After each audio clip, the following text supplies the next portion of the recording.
बिस्मिल्लाहिर्रहमानिर्रहीम। मैं हूं सलमान आबिद।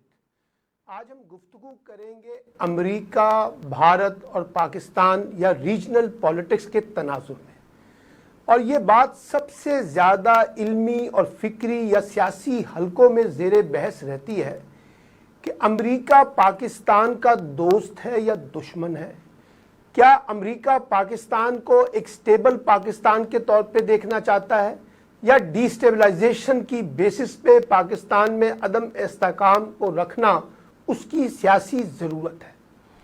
यही वजह है कि एक बार फिर पाकिस्तान में एंटी अमेरिकन सेंटिमेंट्स जो हैं वो बहुत ज़्यादा बालादस्त नज़र आते हैं। और ख़ास तौर पे ये जो रिजीम चेंज हुआ है इसमें इमरान खान का जो एक पॉपुलर बयानिया इस्टेब्लिश हुआ है पाकिस्तान और पाकिस्तान से बाहर, और जिस तवातर के साथ वो इंटरनेशनल इस्टेब्लिशमेंट और अमेरिका को पाकिस्तान में अपनी हुकूमत की तब्दीली का जरिया समझते हैं, और उनके बकौल के अमेरिकन इस्टेब्लिशमेंट ने पाकिस्तानी इस्टेब्लिशमेंट या पाकिस्तानी सियासी प्लेयरों के साथ मिलकर हुकूमत को तब्दील किया है।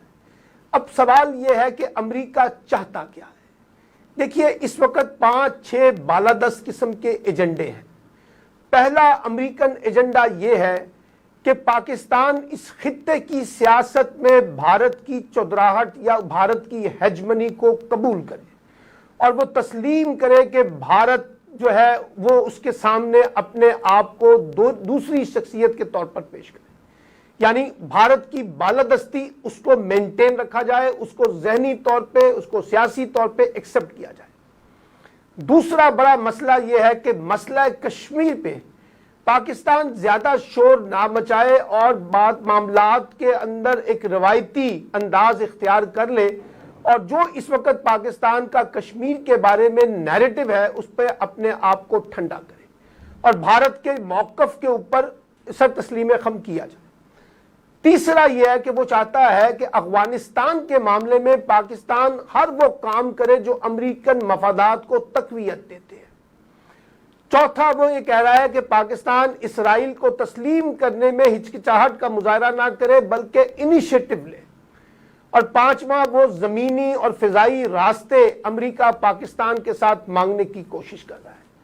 और छठा वो ये कह रहा है कि जनाब आप खित्ते की सियासत में कोई बड़ा रोल प्ले करने की बजाय भारत और अमेरिका के कॉन्टेक्स्ट में अपने आप को लेकर चले, और ये जो चीन पर बढ़ता हुआ इन्हिसार, रूस पर बढ़ता हुआ इन्हिसार, ये ख़त्म किया जाए, अमेरिका के ऊपर ज़्यादा इन्हिसार किया जाए। अब सवाल ये है कि ये तो अमेरिकन एजेंडा है। अब पाकिस्तान के पास क्या ऑप्शन है और कब अमेरिका ने पाकिस्तान के कंसर्न्स को सही तरीके से एड्रेस किया है, चाहे वो FATF के मामलात हो, चाहे वो IMF से जुड़े मामलात हो, चाहे वो हिंदुस्तान के हवाले से मामलात हो, कश्मीर के हवाले से मामलात हो, अफगानिस्तान का मामला हो। कहीं भी लगता यह है कि पाकिस्तान के मामलात पे जो अंडरस्टैंडिंग और जिस किस्म का एक पॉजिटिव रिस्पॉन्स हमें अमेरिका की तरफ से आना चाहिए था वो नहीं आता। मासवाए डोनाल्ड ट्रंप ने एक जगह पर जब हिंदुस्तान गए तो कहा कि पाकिस्तान हमारा स्ट्रेटेजिक पार्टनर है और पाकिस्तान ने दहशतगर्दी के कॉन्टेक्स्ट में जो किया हम उसको अप्रिशिएट करते हैं।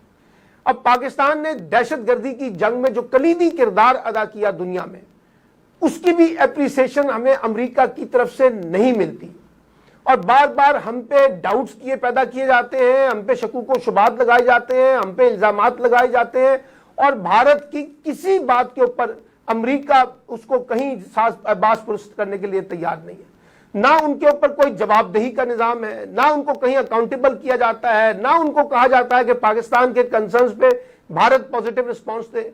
अब पाक भारत ताल्लुकात की बात की जाती है, लेकिन भारत जो है जिस हठधर्मी का मुजाहरा कर रहा है वहां कोई बात अमेरिका करने के लिए तैयार नहीं है।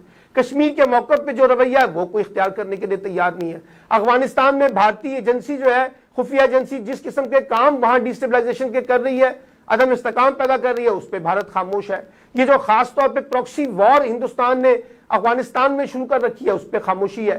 यानी हर मामले पे जो पाकिस्तान के कंसर्न्स हैं उसको नजरअंदाज करके हमें कहा जाता है कि भारत के एजेंडे के ऊपर आप जो है अपने आप को काबिल कबूल बनाएं। ये कैसे मुमकिन है? एक बात। और इमरान खान ने भी जो कल बात की है बिल्कुल दुरुस्त बात की है ना, कि भाई ये जो अमेरिकन एजेंडा है, जो मैंने आपके सामने 6 पॉइंट रखे हैं, اس میں پاکستان کے انٹرسٹ کدھر ہیں؟ ہم نے دہشت گردی کی جنگ اپنے اوپر مسلط کی، ہم نے افغانستان کا بحران اپنے اوپر مسلط کیا، ہم نے جو امریکہ کہتا رہا ہم نے اس کے مطابق ڈو مور کرتے رہے، لیکن وہاں سے وہ تحفے طوائف یا وہ اپریسیشن یا وہ جو اپرچونٹیز اکنامک کانٹیکس میں، پولیٹیکل کانٹیکس میں ہمیں ملنی چاہیے تھی وہ نہیں ملی۔ اور آج بھی پاکستان کا مقدمہ انٹرنیشنل کورٹ میں یا انٹرنیشنل فورم پہ وہ نہیں ہے جو ہمارا ہونا چاہیے تھا، کیونکہ ہم پر ڈاؤٹس بہت رکھے گئے ہیں اور ہر طرح کی پابندی لگائی گئی ہے۔ FATF کو دیکھ لیں، ہر طرح کی پابندی پاکستان پہ، بھارت کو کوئی کچھ نہیں کہتا۔ وہاں جو کچھ ہو رہا ہے منی لانڈرنگ کے کانٹیکس میں، وہاں پر امریکہ سمیت تمام FATF کے اداروں کی جو خاموشی ہے وہ سمجھ سے بالا تر ہے۔ اب ایسی صورت میں کیا پاکستان کے پاس کوئی دوسرا آپشن ہے؟ یہ بحث بھی ہے۔ ہمارے ہاں جو طاقتور رولنگ الیٹ ہے وہ ساری کی ساری پرو امریکہ اور پرو امریکہ سے جو محبت کا نتیجہ اس میں ریفلیکٹ ہوتا ہے، اور وہ ہمیں بار بار باور کرواتے ہیں کہ جناب دیکھیے امریکہ سے ٹکر مت لیجئے، آپ کی یہ اوقات نہیں ہے، آپ کی یہ سخت نہیں ہے، آپ کے پاس کوئی آپشن نہیں ہے۔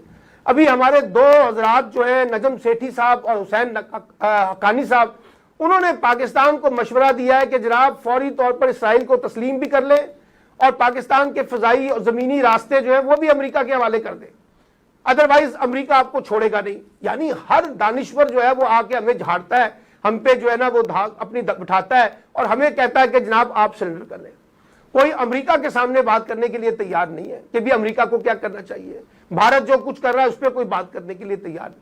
اصل میں یہ جو ذہنی غلامی ہوتی ہے نا، یہ سب سے بڑا المیہ ہوتا ہے۔ اس ذہنی غلامی میں آپ کوئی متبادل آپشن نہیں سوچتے، آپ غلام کے طور پہ رہنا چاہتے ہیں، آپ مان لیتے ہیں کہ ہماری کوئی آزادی نہیں ہے، ہماری کوئی خود مختاری نہیں ہے، ہمارے کوئی فیصلے نہیں ہیں، جو فیصلے وہ کریں گے ہم وہ کرنے کے لیے تیار۔ آج بھی ہمارے حکمران یہی تو کہہ رہے ہیں امریکہ کو کہ آپ آئیے ہماری مدد کریں، جو آپ کہتے ہیں ہم آپ کے ساتھ کرنے کے لیے تیار ہیں۔ ایسے میں یہ سوال بار بار اٹھے گا کہ امریکہ کا جو ایجنڈا اس خطے کے اندر ہے وہ پاکستانی مفادات کے قریب ہے یا پاکستانی مفاد کے ساتھ ٹکراؤ پیدا کرتا ہے، اور اصولی طور پہ وہ ٹکراؤ پیدا کرتا ہے۔ یہی وجہ ہے کہ پاکستان جب چائنا اور رشیا کے ساتھ جانے کی بات کرتا ہے تو ہمارے ہاں یہاں جو امریکن نواز لوگ ہیں ان کے پیٹ میں مروڑ اٹھتا ہے۔ وہ ہمیں بتاتے ہیں کہ جناب ایسا کام مت کیجئے، چلیے وہیں پر جہاں پہ ہم آپ کو لے کے جانا چاہتے ہیں۔ یہ ٹکراؤ ہے اس وقت پاکستان کی سیاست میں، پاکستان کی علاقائی سیاست میں، پاکستان کی داخلی پالیٹکس میں، پاکستان کی خارجی پالیٹکس میں، اور پاکستان کے طاقت سے جڑے جو طاقتور پلیئر ہیں وہ بھی، اور جو دنیا کے اندر طاقتور پلیئر ہیں انہوں نے ہمیں اس پورے کھیل کے اندر الجھا کے رکھ دیا ہے، اور اس میں ہم پاکستان کا مستقبل تلاش کرنے کی کوشش کر رہے ہیں۔ کوشش یہ ہے کہ پاکستان کو اسٹیبل کیا جائے۔ یہ جو پاکستان کی نیشنل سیکیورٹی پالیسی تھی اس میں دو لفظ جو کہے گئے تھے، جیو اکنامکس اور جیو کنیکٹیویٹی، یعنی ریجنل کانٹیکس میں، آج وہ کہاں چلی گئی ہے؟ اس میں اس وجہ سے دور چلی گئی ہے کہ ہم اپنی ڈومیسٹک پالیٹکس میں اتنے الجھ گئے ہیں کہ ہم نے اپنی علاقائی سیاست کے مفادات کو بھی قربان کیا ہوا ہے، اسے بھی پسے پوچھ چھوڑا ہوا ہے، انٹرنیشنل پالیٹکس میں بھی ہم اپنے آپ کو بے بس محسوس کر رہے ہیں۔ تو یہ ایک سیریس الارمنگ ہے پاکستان کے اندر، جس پہ ہمیں سوچنا چاہیے کہ امریکن ایجنڈا کیسے پاکستان کو ایک سٹیبل پاکستان کی طرف لے کے جانا چاہتا ہے، اور اگر وہ نہیں لے کے جانا چاہتا تو ہمیں متبادل آپشن پہ ضرور غور کرنا چاہیے۔